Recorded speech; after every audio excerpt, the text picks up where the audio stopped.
Live from downtown Detroit, home of WDIV and Click on Detroit, Local 4 News at 6 starts now.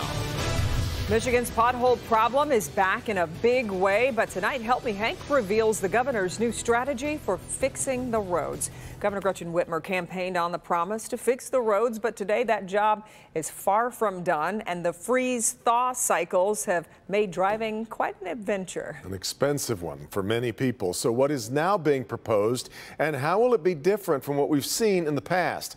Let's bring in Hank Winchester, our consumer investigator. Everyone has a pothole story right now, Hank.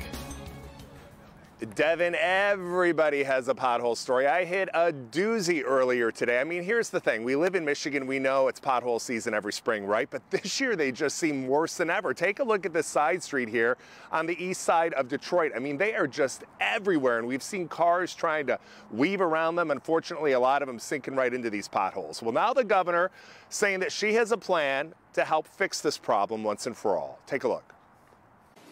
Drive through any neighborhood, you'll see one, and you'll likely hit one. We're talking potholes. Take a look at the mess here on Detroit's east side. Yeah. They bad. Yeah. They really are. Yeah. They bad. Carla tells me her car now permanently damaged from the rough roads. Have you had any damage to your car? It shakes now. Yeah. Because of all the potholes you've had. Yes. The governor sending out this message on Twitter. Dealing with car damage from driving over potholes while on your way to work or school is frustrating for every Michigander. No one should have to spend their hard-earned money on repairing a flat tire or a broken axle caused by these potholes. So the big question is, what's the governor doing to fix the damn roads, as she called them, once and for all? You may remember, it was her campaign promise. I want to focus on the things that will actually make a difference in people's lives right now, like fixing the damn roads. Now the governor releasing new information regarding a pothole plan, paying overtime, hiring contractors, speeding payments to local agencies, and working on a permanent pothole fix. The governor also pointing out that since she took office, she claims 13,000 miles of roadway in Michigan have been repaired, 900 bridges repaired or replaced, and has set aside $1 billion in the budget to focus on the road problem. Back out here live now, the critics will tell you this is just a move by the governor right now to help put a Band-Aid on this growing problem. Listen, everybody looking for a permanent solution. We all know patching is necessary, but this is not going to fix the problem once and for all. I also want to remind you, if you spot a problem pothole in your area or you're looking for a financial reimbursement because you've had damage, you can contact MDOT directly. We've also put all of the information for you to make it nice and easy right at clickondetroit.com. We're live here tonight on Detroit's east side. Hank Winchester, Help Me Hank, Local 4. Story we will, of course, be forced to continue to cover for some time now. All right, Hank. The White House releasing a new strategy in the fight against COVID-19. One highlight is the new Test to Treat initiative. It allows pharmacists to issue prescriptions of antiviral pills on the spot for people who test positive. The plan, which requires more funding from Congress, also calls for getting more people vaccinated. Here at home, the state reports 2,105 new cases over the last 2 days. That's an average of about 1,052 cases per day. 233 deaths were also reported over that same 2-day period. Russia intensifies its attack on key Ukrainian cities, with fighting raging now for the 7th day. Here's what we know at this hour. Ukraine is begging the West for help in the form of aerial support or with boots on the ground, in addition to sanctions. More than 2,000 Ukrainian civilians so far have been killed. Hundreds of people are feared dead in the southern port of Mariupol. That was following what were described as hours of sustained shelling. Also in the south, it appears that Kherson has fallen to Russian forces, the first major city to fall since the war began. Meantime, the United Nations says more than 800,000 people have fled Ukraine. The U.S. ambassador to the UN says Russia has used banned weapons in Ukraine, too. We've seen videos of Russian forces moving exceptionally lethal weaponry into Ukraine, which has no place on the battlefield. That includes cluster munitions and vacuum bombs, which are banned under the Geneva Convention. Meantime, the U.S. continues to look for more ways to punish Russia.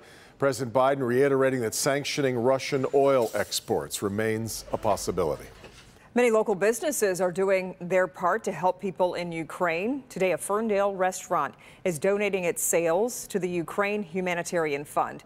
Megan Woods is there live tonight. And Megan, there has been an outpouring of support there. That's right. We've been out here all day, and multiple times we've seen the line go out the door, and that's because local people are looking for a way to support people in Ukraine. And this restaurant, Christine's Cuisine, today is giving 100% of their sales. They're my people. I have to. I cannot give up. What would I do? 20%? Then I'm making a no. This is the owner of Christine's Cuisine. She goes by Christina, which is pronounced in Ukraine, Christina. She was born here in the U.S., but her parents were from Ukraine, and her love of the country can be seen all over her restaurant. You'll see borscht on the menu, which is our famous Ukrainian soup. I have smoked sausage.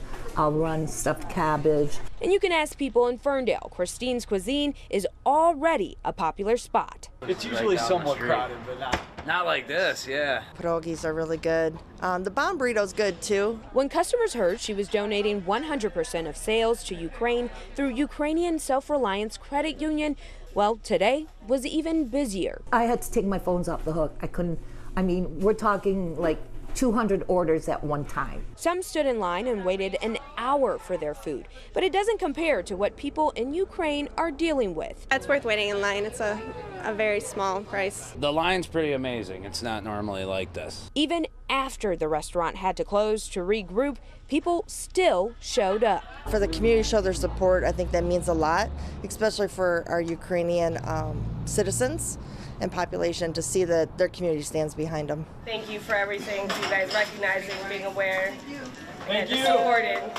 We appreciate you. Thank you. We appreciate you.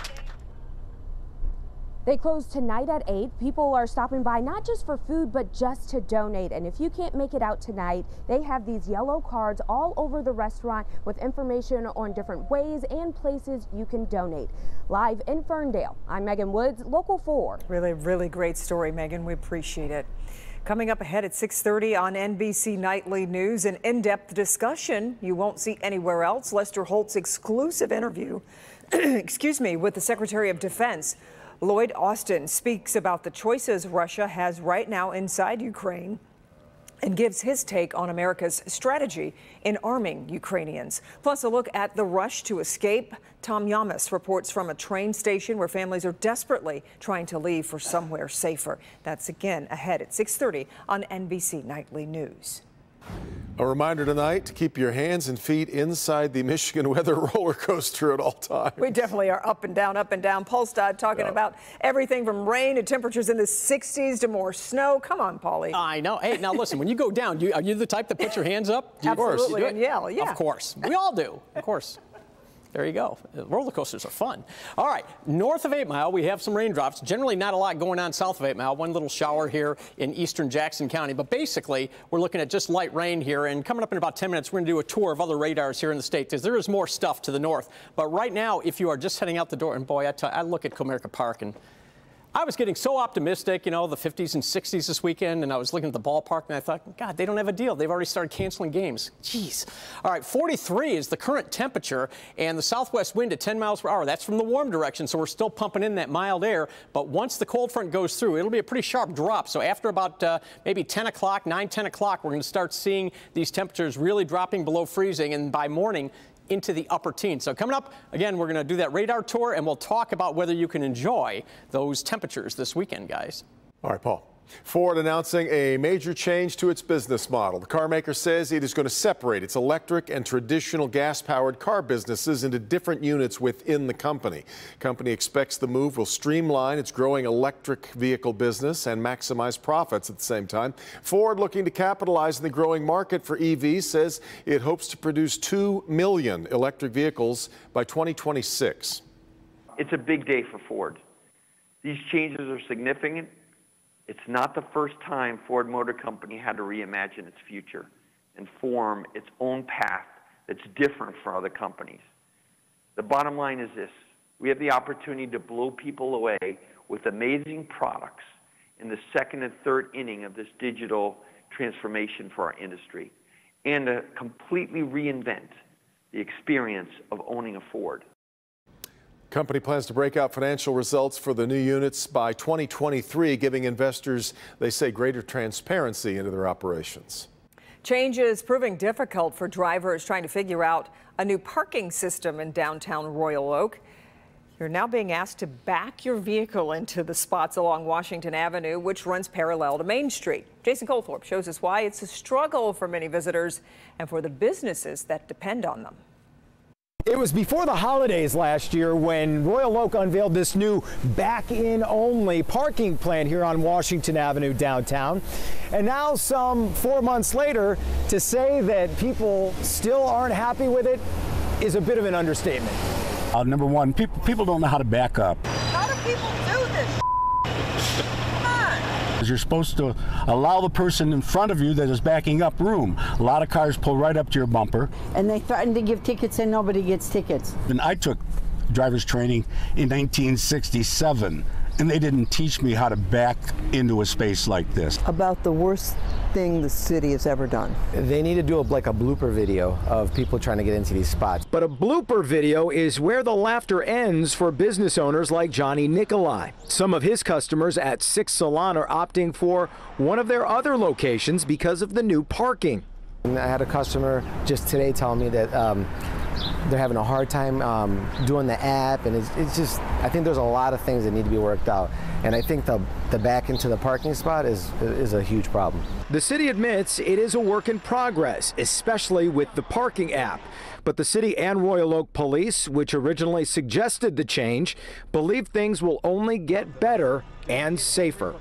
That's one of the unique features about back-end parking, is that now when you're leaving the spot, you're able to see pedestrians, bicyclists, and other traffic as you're pulling out. It all comes down to safety and making sure that people can transverse those parking spots in a safe manner. As for that guy on your bumper making it tougher to park, the city says it's going to have better signage in the middle of the street, letting everybody know that these are back-in only spaces.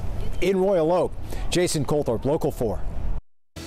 So glad he explained that, because I passed by them and wasn't sure if you were supposed to back in or not.